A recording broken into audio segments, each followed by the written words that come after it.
السلام علیکم، welcome to my YouTube channel daily night story. کیسے ہیں دوستو؟ امید کرتے ہیں آپ سب لوگ خیریت سے ہوں گے۔ اللہ پاک آپ سب کو اپنے حفظ و امان میں رکھے۔ دوستو، آج اسٹوری کی دوسری قسط ہے۔ امید کرتے ہیں آپ لوگوں کو یہ اسٹوری بہت پسند آ رہی ہوگی۔ دوستو، آپ سے ریکویسٹ ہے کہ کہانی سننے سے پہلے آپ ہمارے چینل کو سبسکرائب کر لیں اور بیل نوٹیفیکیشن کے بٹن کو بھی آن کر لیں تاکہ آپ کو ملتی رہے ہر نئی چینل اپڈیٹس۔ دوستو، سٹوری شروع سے لے کے اینڈ تک ضرور سنا کریں اور اپنا قیمتی فیڈ بیک ضرور ہمیں دیا کریں۔ آپ کی قیمتی رائے ہمارے لیے بہت ہی اہم ہوتی ہے۔ اور وہ کرسیاں بھی موجود تھیں۔ بیٹھو بیٹا، انہوں نے کہا۔ میں نے ایک کرسی سنبھال لی۔ وہ میرے سامنے پلنگ پر دراز ہو گئے اور غور سے مجھے دیکھنے لگے۔ ہاں، اب بتاؤ بیٹا، تمہیں کیا پریشانی ہے؟ کچھ نہیں بابا، میں تو بس یوں ہی۔ مجھ سے مت چھپاؤ، انہوں نے میری بات کاٹی۔ میں تمہارے والد کے برابر ہوں اور تمہیں بتا چکا ہوں کہ میں ان کا دوست بھی رہ چکا ہوں۔ جی ہاں، آپ نے مجھے بتایا تھا۔ میں نے سر ہلایا اور میں نے یہی سوچا تھا کہ کسی دن آپ سے اس زمانے کے واقعات سنوں گا۔ میں جاننا چاہتا ہوں کہ آپ دونوں کی دوستی کس طرح ہوئی تھی۔ میں کسی دن یہ سب کچھ بتاؤں گا، وہ بولے، کیونکہ ہر چیز کا ایک وقت ہوتا ہے۔ فی الحال تو میں تمہاری پریشانی جاننا چاہتا ہوں۔ آخر وہ کون سی بات ہے جس نے تمہیں بے چین کر دیا ہے؟ مجھے بتاؤ بیٹا۔ میں آپ کو کیا بتاؤں؟ مجھے خود سمجھ میں نہیں آ رہا۔ میرے لہجے میں الجھن تھی۔ کوشش کرو بیٹا، ان کا لہجہ نرم تھا۔ جو کچھ تمہارے ذہن میں ہے اس کے لیے الفاظ کو ترتیب دو اور کہہ ڈالو۔ ان کا لہجہ اور انداز ایسا تھا کہ میں سوچنے پر مجبور ہو گیا تھا۔ چنانچہ میں نے انہیں اپنا ہم راز بنانے کا فیصلہ کر لیا اور زبان کھول دی۔ میں نے اپنی کہانی دونوں بہنوں کے انتقال والے حادثے سے شروع کی اور اس اختتام جان لیوا کے نام پر ہوا، جو تھوڑی دیر پہلے ماں جی کی زبان سے برآمد ہوا تھا۔ رحیم بابا غور سے سن رہے تھے۔ انہوں نے مجھے کہیں بھی ٹوکنے کی کوشش نہیں کی۔ یہ بھی محض اتفاق تھا کہ جیسے ہی میں خاموش ہوا اور دروازے پر کسی نے دستک دی، رحیم بابا فوراً ہی اٹھے اور بولے، یہ نصیر ہوگا، شام کی چائے لے کر آیا ہوگا۔ یہ کہہ کر وہ دروازے کی طرف بڑھے۔ جلد ہی ان کی واپسی ہوئی تو ان کے ہاتھ میں چائے کی ٹرے تھی۔ میں نے تمہاری چائے بھی لے لی، یہ کہہ کر انہوں نے کپ میری طرف بڑھا دیا۔ چائے کی چسکیاں لیتے ہوئے رحیم بابا کچھ سوچ رہے تھے۔ پھر انہوں نے میری طرف دیکھے بغیر کہا، تم کچھ بھول تو نہیں رہے ہو بیٹا؟ کوئی اور خاص بات یا کوئی اہم واقعہ؟ میں آپ کو سب کچھ بتا چکا ہوں، میرا جواب تھا۔ میں جھیل میں اور اس کے بعد جنگل والے چشمے پر نہانے گیا تھا۔ یہ بات بھی میں نے بیان کر دی، کیونکہ جب میں نے اس پراسرار حوالے کا ذکر ابا جی سے کیا تھا تو ان کی آنکھوں میں عجیب سی چمک نمودار ہو گئی تھی۔ اس چمک سے تمہاری کیا مراد ہے؟ کیا بتاؤں بابا، یوں لگ رہا تھا جیسے وہ اس حوالے سے واقف ہوں۔ میں نے بتایا اگر وہ ان کے لیے کوئی نئی بات ہوتی تو وہ حیرت کا اظہار کرتے، لیکن ایسا کچھ نہیں ہوا۔ رحیم بابا نے طویل سانس لی۔ میں اس سلسلے میں کچھ کرتا ہوں۔ میں نے غور سے ان کی طرف دیکھا اور بولا، میں آپ کا مطلب نہیں سمجھا۔ وہ دھیرے سے مسکرائے، پھر چند لمحوں توقف کے بعد بولے، میرا اور تمہارے باپ کا ساتھ یوں ہی نہیں تھا، میں بھی اسی لائن کا تھا۔ ایک طویل عرصہ میں نے بھی تمہارے ابا جی کی طرح کام کرتے ہوئے گزارا ہے، لیکن پھر میں نے عملیات کی دنیا کو خیر بات کہہ دیا تھا۔ ارے میں چونکا تو آپ بھی؟ ہاں بیٹا، انہوں نے سر ہلایا۔ میں بھی اسی دور سے گزر چکا ہوں اور میں تمہارے خاندان سے اچھی طرح واقف ہوں۔ کیا تم نے اپنے دادا مرحوم کو دیکھا تھا؟ جی نہیں، میں نے کہا، میری پیدائش کے سال بھر بعد ان کا انتقال ہو گیا تھا۔ یہ بات مجھے ماں نے بتائی تھی۔ اچھا، وہ سر ہلا کر بولے، میں تو ان سے بھی مل چکا ہوں۔ وہ بہت مضبوط اور چوڑے چکلے جسم کے مالک تھے، انتہائی طاقتور اور دلیر۔ خیر، یہ تذکرے پھر کبھی ہوں گے، فی الحال تو گمبھیر معاملہ وہ ہے جس نے تمہیں پریشان کر رکھا ہے۔ تمہاری خاطر مجھے ایک بار پھر عملیات کی دنیا میں قدم رکھنا پڑے گا۔ سب سے پہلے مجھے یہ معلوم کرنا ہے کہ یہ سب چکر کیا ہے، جو کچھ ہوا وہ کیوں ہوا اور کس وجہ سے ہوا۔ مجھے یاد پڑتا ہے کہ تمہارے دادا کو بھی اسی طرح اپنی جان سے ہاتھ دھونے پڑے تھے، انہیں بھی کسی نے قتل کر دیا تھا۔ میں نے حیرت سے ان کی طرف دیکھا۔ ماں جی اکثر ابا جی کے خاندان کی باتیں کرتی تھیں، لیکن انہوں نے کبھی براہ راست یہ بات نہیں کی تھی کہ میرے دادا کو بھی قتل کیا گیا ہے۔ رہ گئے ابا جی، وہ تو کبھی مجھ سے اس قسم کی باتیں کرتے ہی نہیں تھے، اور نہ کبھی انہوں نے اپنے باپ دادا کے بارے میں مجھے کوئی بات بتائی۔ رحیم بابا کے ذریعے ایک نئی بات معلوم ہوئی تھی۔ نہ جانے کیوں میرے وجود میں سنسناہٹ سی دوڑ گئی۔ وہ خاموش ہو کر کچھ سوچ رہے تھے، پھر ایک طویل سانس لیتے ہوئے رحیم بابا نے کہا، ٹھیک ہے، میں آج رات کو حساب کتاب کا زائچہ کھولتا ہوں۔ تم مجھے اپنی والدہ کا نام بتاؤ۔ جمیلہ خانم۔ بس ٹھیک ہے، میں کل تمہیں اس بارے میں ضرور کچھ بتا سکوں گا، اور تم فکر مت کرو، سب ٹھیک ہو جائے گا۔ ہاں، رات کے نہ جانے کس پہر اچانک ہی میری آنکھ کھل گئی۔ یہ میری خاص عادت تھی کہ میں جب سونے کے لیے لیٹتا تھا تو پھر دوسرے دن صبح ہی بستر سے اٹھتا تھا۔ مجھے درمیان کا کبھی ہوش نہیں رہتا تھا، لیکن آج کافی دیر سے سونے کے باوجود میری نیند ٹوٹ چکی تھی۔ میں نے ادھر ادھر دیکھا، ماں جی اپنے پلنگ پر بے خبر سو رہی تھی۔ ان کے ہلکے ہلکے خراٹے کمرے میں گونجتے ہوئے محسوس ہو رہے تھے۔ نائٹ بلب کی روشنی میں کمرے کا منظر نیلگون دکھائی دے رہا تھا۔ مجھے ایسا لگ رہا تھا جیسے کسی نے مجھے جھنجھوڑ کر جگایا ہو، لیکن ماں جی تو خراٹے لے رہی تھیں۔ کوئی خواب بھی ایسا یاد نہیں آ رہا تھا کہ جس کی بنا پر آنکھ کھل گئی ہو۔ بہرحال میں نے سر کو جھٹکا اور دوبارہ سونے کی کوشش کرنے لگا، لیکن نیند آنکھوں سے کوسوں دور تھی۔ میں اٹھ کر بیٹھ گیا۔ کچھ سمجھ میں نہیں آ رہا تھا کہ کیا کروں۔ جب بے چینی کی کیفیت حد سے بڑھی تو میں تنگ آ کر کمرے سے باہر نکل آیا۔ رحیم بابا کے کوارٹر میں روشنی دکھائی دے رہی تھی۔ مناسب خیال نہیں کیا، ممکن تھا وہ بھی سو رہے ہوں۔ میں نے ان کی طرف جانا مناسب خیال نہیں کیا۔ دل کا عجیب سا عالم تھا، نہ جانے کیوں یہ خواہش ابھر رہی تھی کہ میں پورے گھر کی چہل قدمی کروں۔ رات کے اس پہر یہ حرکت کسی طرح بھی مناسب نہیں تھی۔ میں تو اس بات سے بھی واقف تھا کہ ممانی صاحبہ تو دن دہاڑے بھی ہم دونوں کو گھر کے کسی اور حصے میں آنا گوارا نہیں کرتی تھی۔ ان سب باتوں کے باوجود میرے قدم آگے بڑھتے رہے۔ لان کے سامنے سے گزرتے ہوئے درختوں کی سائیں میرے کانوں سے ٹکراتی تو میری نگاہ اسی جانب اٹھ گئی۔ رات اور دن کا بھی کیا تضاد ہے۔ یہ وہی لان تھا جس میں دن کے وقت بیٹھنا دل کی طمانینت کا باعث ہوتا ہے، لیکن رات کے اس پہر یہ لان کسی ویران کھنڈر کا سماں پیش کر رہا تھا۔ میں پودوں اور درختوں کے قریب سے گزرتا چلا گیا۔ سامنے برآمدہ تھا جس کے دائیں جانب ڈرائنگ روم تھا، اور اسی گلی کے اختتام پر قاسم ماموں کا کمرہ تھا۔ ان کے کمرے کے ساتھ ہی ایک راہداری تھی جو گھوم کر واپس سرونٹ کوارٹر کی طرف آتی تھی۔ میں نے سوچا کہ اسی جانب سے گزر کر واپس چلا جاؤں گا، چنانچہ آہستہ آہستہ قدم رکھتے ہوئے میں آگے بڑھتا چلا گیا۔ ابھی قاسم ماموں کی واپسی نہیں ہوئی تھی۔ میں تو اس بات سے بھی واقف نہیں تھا کہ کس شہر گئے ہیں۔ بہرحال ان کا یہ دورہ کافی طویل تھا۔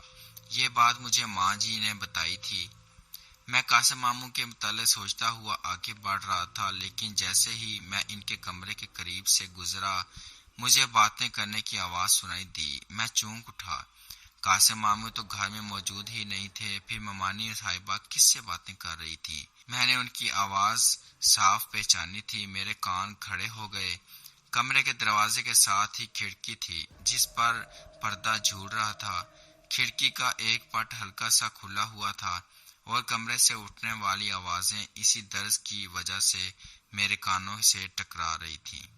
پھر ایک اور خیال میرے ذہن میں ابھرا۔ یہ بھی ممکن تھا کہ ممانی فون پر قاسم ماموں سے باتیں کر رہی ہوں، لیکن پھر ایک مردانہ کہکہے نے میرے اس خیال کو رد کر دیا۔ بلا شبہ یہ کوئی مرد ہی تھا جو اس وقت کمرے میں موجود تھا، اور ممانی اسی سے باتوں میں مصروف تھی۔ اور پھر کچھ سوچے سمجھے بغیر ہی میں نے کھڑکی کی درز پر اپنے کان لگا دیے۔ اسی وقت مردانہ آواز ابھری، دیکھو ڈارلنگ، میں اب اس طرح چھپ چھپ کر ملنے سے تنگ آ گیا ہوں۔ مجھ سے اب برداشت نہیں ہوتا یہ سب کچھ۔ میں جانتی ہوں یہ ممانی کی آواز تھی۔ میرے وجود میں سنسناہٹ سی توڑ گئی۔ میں بھی اب جوانی کی حدود میں قدم رکھ چکا تھا اور کافی حد تک شعور رکھتا تھا۔ چنانچہ اس صورتحال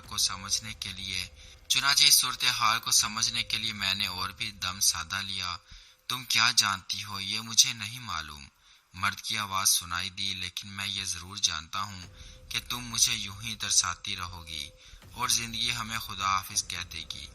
تو کیا میں اتنے عرصے سے تمہارے ساتھ ٹائم پاس کر رہی ہوں؟ ممانی کا لہجہ تیز تھا۔ قاسم کی غیر موجودگی میں تمہیں یہاں بلاتی ہوں تو میری عزت داؤ پر لگی ہوتی ہے۔ کیا اس بات کے لیے یہ ثبوت کم ہے کہ میں تم سے محبت کرتی ہوں؟ تو پھر کس بات کا انتظار ہے؟ مرد نے کہا، تم صرف اشارہ کرو، اسی دن تمہارے منہ بولے شوہر کی لاش ملے گی۔ ہاں تمہاری قسم، منہ بولا شوہر۔ ممانی کے لہجے میں حیرت تھی۔ ارے بھائی، ہم دونوں باقاعدہ میاں بیوی ہیں، قاسم سے میرا نکاح ہوا ہے۔ تم نے اب تک اس کے کتنے بچے پیدا کر دیے؟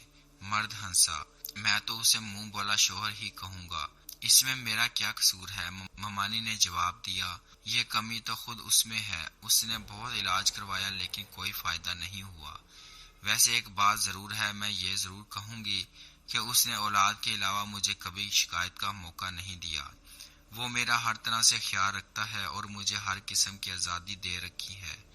میں جانتا ہوں، مرد نے کہا، مجھے ابھی موقع دو، میں تمہاری وہ خواہش پوری کر دوں گا جو قاسم نہیں کر سکا۔ باقی تو میں بھی تمہاری ہر طرح سے خیال رکھنے کو تیار ہوں۔ بہت بے شرم ہو، ممانی کی آواز آئی، اتنی بے صبری مت کرو، بس تھوڑا سا انتظار اور کر لو، کیونکہ گرم گرم کھانے سے منہ جل جاتا ہے۔ اچھا، میں صبر کر لیتا ہوں، لیکن آج یہ بتا دو کہ میں تمہیں قاسم سے چھٹکارا کب دلاؤں؟ تم کیا کرو گے؟ یہ تم مجھ پر چھوڑ دو۔ نہیں، پہلے بتاؤ۔ میں اسے حادثاتی موت کا شکار بنا دوں گا۔ مرد نے کہا، وہ کار ہمیشہ تیز رفتاری سے چلاتا ہے، اگر کار کے بریک فیل ہو جائیں تو اسے سنبھالنا قاسم کے لیے ناممکن ہو جائے گا۔ یوں وہ جہنم رسید ہوگا اور تمہیں اس سے چھٹکارا مل جائے گا۔ اس حادثاتی موت میں نہ تو کسی کا نام آئے گا اور نہ ہی کسی پر شک ہوگا۔ یہ سن کر میرے رونگٹے کھڑے ہو گئے۔ میں مرد کو نہیں جانتا تھا، لیکن ممانی کے بارے میں تصور بھی نہیں کر سکتا تھا کہ ان کا یہ رویہ اتنا بھیانک ہوگا۔ یہ عورت قاسم ماموں سے اس حد تک پرخاش رکھتی تھی، شوہر ہوتے ہوئے بھی وہ ایک غیر مرد کے ساتھ خلوت میں مصروف تھی۔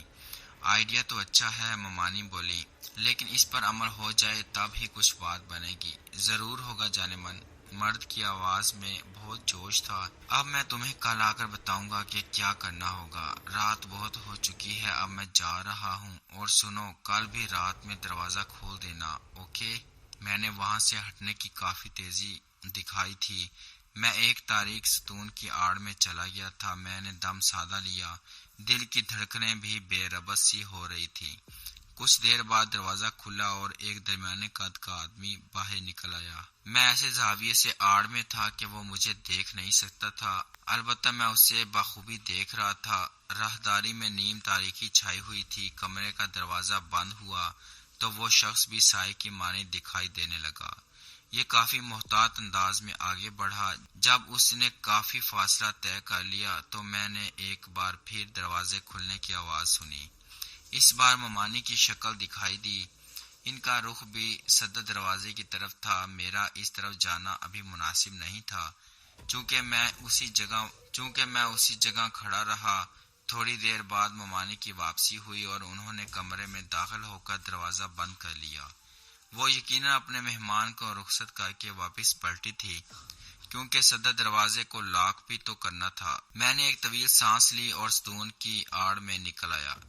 میرے ذہن میں آندھیاں سی چل رہی تھی۔ عورت اس حد تک جا سکتی ہے، میں سوچ بھی نہیں سکتا تھا۔ قاسم ماموں کس قدر اچھے انسان تھے، خاموش طبیعت، ملنسار اور دوسروں کا خیال رکھنے والے۔ یہ عورت ان کے لیے برا سوچ رہی تھی۔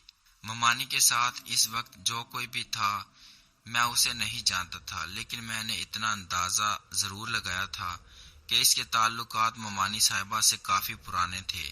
یہ چکر نہ جانے کب سے چل رہا تھا۔ میرا ذہن تیزی سے کام کر رہا تھا۔ قاسم ماموں کو یہ سب کچھ بتانا بہت ضروری تھا، کیونکہ سب سے زیادہ ہولناک بات یہ تھی کہ یہ بند کمرے میں ان کی موت کے منصوبے بنائے جا رہے تھے۔ یہ سب کچھ کتنا عجیب تھا۔ میں تو اتفاق سے اس طرف نکل آیا تھا، اگر میں نہ آتا تو شاید اندر ہی اندر کھچڑی پکتی رہتی اور نہ جانے قاسم ماموں کے ساتھ کیا ہوتا۔ قاسم ماموں اور ممانی صاحبہ کے درمیان میں کیا چل رہا تھا اس کا مجھے قطعی علم نہیں تھا، البتہ ایک انجان آدمی سے ممانی صاحبہ کا گٹھ چھوڑ میں دیکھ چکا تھا۔ میں یہ سب کچھ سوچتا ہوا اپنے کمرے کی طرف آ ہی رہا تھا کہ لان کے قریب سے گزرتے ہوئے مجھے ایک عجیب سا احساس ہوا۔ میں نے لان پر ایک سرسری سی نظر ڈالی، مجھے یوں لگا تھا جیسے لان میں کوئی موجود ہے۔ رات کے اس سناٹے میں اس لان میں کون ہو سکتا ہے؟ یہ ضرور میرا وہم تھا۔ چنانچہ میں نے سر کو جھٹکا اور تیزی سے قدم بڑھاتا ہوا آگے بڑھ گیا۔ رحیم بابا کے کمرے میں اب بھی روشنی ہو رہی تھی، کیوں نہ ان سے ملاقات کی جائے۔ میں نے سوچا کمرے میں ہونے والی روشنی سے ظاہر ہو رہا تھا کہ وہ جاگ رہے ہیں، لیکن یہ بھی تو ممکن تھا کہ وہ معمول کی طرح آج لائٹ آف کیے بغیر ہی سو گئے ہوں۔ چنانچہ میں ان کے دروازے پر دستک دینے کی خواہش کو رد کرتے ہوئے اپنے کمرے میں داخل ہو گیا۔ ماں جی بے خبر سو رہی تھیں، میں بھی اپنے بستر پر لیٹ گیا۔ کئی خیالات میرے ذہن میں گردش کر رہے تھے، اور پھر نہ جانے کب ان خیالوں کی دنیا سے نکل کر میں نیند کی آغوش میں گم ہو گیا۔ دوسرے دن دوپہر کے وقت میں نے رحیم بابا کو گھیر لیا۔ وہ اس وقت لان میں ہی موجود تھے اور ایک بڑی سی کینچی کی مدد سے فاضل گھاس کو کاٹ کر ہموار کر رہے تھے۔ انہوں نے میری طرف دیکھا اور سر ہلا کر بولے، تم بہت اچھے موقع پر آئے ہو بیٹا، اس وقت کافی بہتر طریقے سے بات ہو سکتی ہے۔ یوں سمجھو کہ ابھی ابھی میں نے تمہیں یاد ہی کیا تھا۔ اوہ، اس کا مطلب یہ ہے کہ آپ نے ضرور کچھ معلوم کر لیا ہے۔ ہاں، انہوں نے سر ہلایا، لیکن میں زیادہ نہیں جان سکا، اور اس کی وجہ یہ ہے کہ میں کافی عرصے پہلے اس لائن کو خیر بات کہہ چکا ہوں۔ تو پھر کیا معلوم کیا ہے آپ نے؟ میں نے بے چینی کے عالم میں یہ پوچھا۔ میں ضرور بتاؤں گا، لیکن پہلے تم ایک وعدہ کرو۔ انہوں نے کہا، وعدہ؟ کیسا وعدہ؟ میں نے حیرت سے پوچھا۔ اس بات کا وعدہ کہ تم میری باتوں کو سن کر پریشان نہیں ہوگے، اور نہ ہی کسی قسم کا ڈر یا خوف تمہارے قریب آئے گا۔ پہلے تم مجھ سے وعدہ کرو۔ تو کیا آپ کوئی خطرناک بات کرنے والے ہیں؟ میں پریشان سا ہو گیا۔ ارے تم تو ابھی سے ڈر گئے، وہ میرے گال پر تھپکی دے کر بولے۔ اگر میں نے بتا دیا تو تمہارا کیا حال ہوگا؟ کچھ نہیں ہوگا بابا، میں نے خود کو سنبھالا، آپ مجھے بتائیں۔ اچھا، انہوں نے سر ہلا کر کہا۔ پھر چند لمحوں کے توقف کے بعد بولے، شکیل بیٹا، بات دراصل یہ ہے کہ حویلی سے جب تم یہاں آئے ہو تو کوئی اور بھی تمہارے ساتھ یہاں آ گیا ہے۔ کیا آپ ماں جی کی بات کر رہے ہیں؟ کون؟ کیا آپ ماں جی کی بات کر رہے ہیں؟ نہیں، ان کا لہجہ واقعی کافی پراسرار تھا۔ وہ کون ہے؟ اس بارے میں مجھے بھی معلوم نہیں ہو سکا، لیکن میرا حساب کتاب کا ذائچہ کہہ رہا ہے کہ یہ وہی ہے جس نے تمہارے خاندان کے لوگوں کو ہلاک کیا ہے، وہی جس نے اکال کی نسلیں اجاڑ دیں، اور وہی جس نے آخرکار تمہارے باپ کی جان لے لی۔ وہ یہاں پر بھی تمہارے ساتھ آ چکا ہے۔ میں سناٹے میں آ گیا۔ نہ جانے کتنی دیر گزر گئی کہ میں گویا پتھر کا بت بنا ہوا رحیم بابا کی طرف دیکھ رہا تھا۔ یہ آپ کیا کہہ رہے ہیں بابا؟ میں بالکل ٹھیک کہہ رہا ہوں میرے بچے، وہ بولے، کیونکہ میرا حساب کبھی غلط نہیں ہوا۔ یہ الگ بات ہے کہ میں اسی چکر میں رات بھر جاگتا رہا، کیونکہ عرصہ دراز سے ان چیزوں سے دور ہونے کی بنا پر مجھے کافی مشکل کا سامنا کرنا پڑا تھا۔ لیکن پھر جو کچھ سامنے آیا، اس میں مجھے یہی معلوم ہوا کہ وہ اوپری شے تمہارے ساتھ ساتھ چل کر یہاں آئی ہے۔ وہ کون ہے بابا، اور کہاں سے؟ یہ بات تو مجھے نہیں معلوم۔ انہوں نے نفی میں سر ہلایا، کیونکہ اس سلسلے میں میرا علم اندھیرے میں رہا۔ تمہاری والدہ نے اس دن جو کچھ کہا تھا وہ اسی شے کے زیر اثر رہ کر کہا تھا۔ اوہ، اس کا مطلب یہ ہے کہ اب ہم دونوں کی باری ہے۔ میں آہستہ سے بولا اور پھر خوف زدہ انداز میں رحیم بابا کی طرف دیکھنے لگا۔ نہیں میرے بچے، وہ فوراً بولے، تمہیں پریشان ہونے کی قطعی ضرورت نہیں ہے، میں موجود ہوں، میں تمہارے ساتھ ہوں، تم مجھے اپنے والد کی جگہ ہی سمجھو۔ میرا تو اب اس دنیا میں کوئی بھی نہیں ہے، میں تمہاری خاطر کچھ ایسا ضرور کر سکتا ہوں کہ تم محفوظ رہ سکو، تمہیں کوئی نقصان نہیں پہنچے گا۔ اتنے سے عرصے میں تم مجھے اتنے عزیز ہو چکے ہو کہ ایسا لگتا ہے کہ جیسے تم میرے ہی جگر کے ٹکڑے ہو۔ میرے ہوتے ہوئے تمہیں خوف زدہ یا پریشان ہونے کی قطعی کوئی ضرورت نہیں ہے۔ لیکن رحیم بابا، میں نے کہنا چاہا، اگر آپ بھی اس میدان میں کود پڑے تو کہیں وہ آپ کو بھی کوئی نقصان نہ پہنچا دے، مجھے یہ خدشہ ہے۔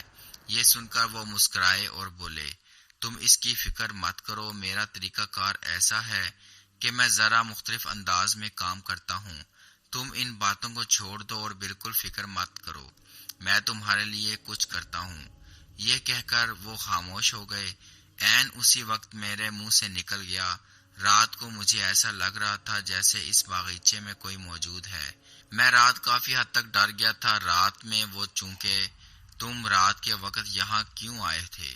جی، میں گھبرا سا گیا، بس یوں ہی نیند نہیں آ رہی تھی تو میں نے سوچا کہ باہر نکل کر ذرا ٹہل لگا لوں۔ انہوں نے صرف سر ہلانے پر ہی اکتفا کیا۔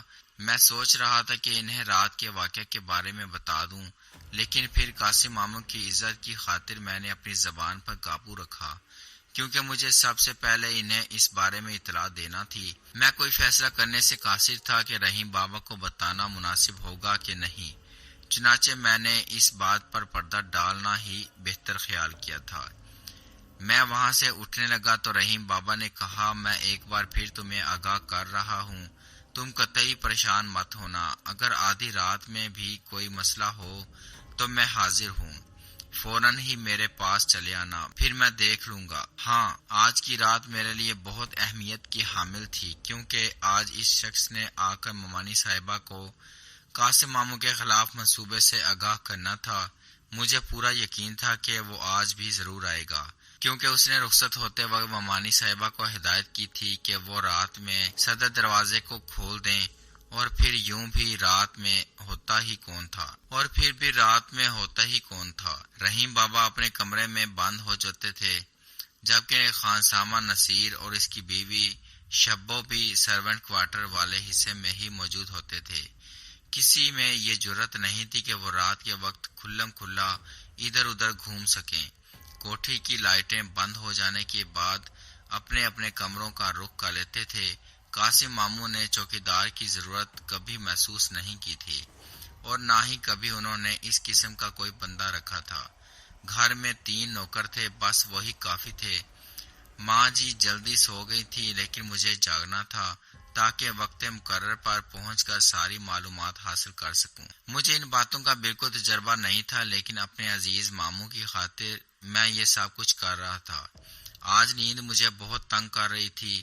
میں جانتا تھا کہ اگر میں بستر پر لیٹ گیا تو پھر میرا اٹھنا مشکل ہو جائے گا اور میں کچھ بھی نہ جان سکوں گا۔ چنانچہ میں اٹھا اور کھڑکی کے پاس آ کر کھڑا ہو گیا۔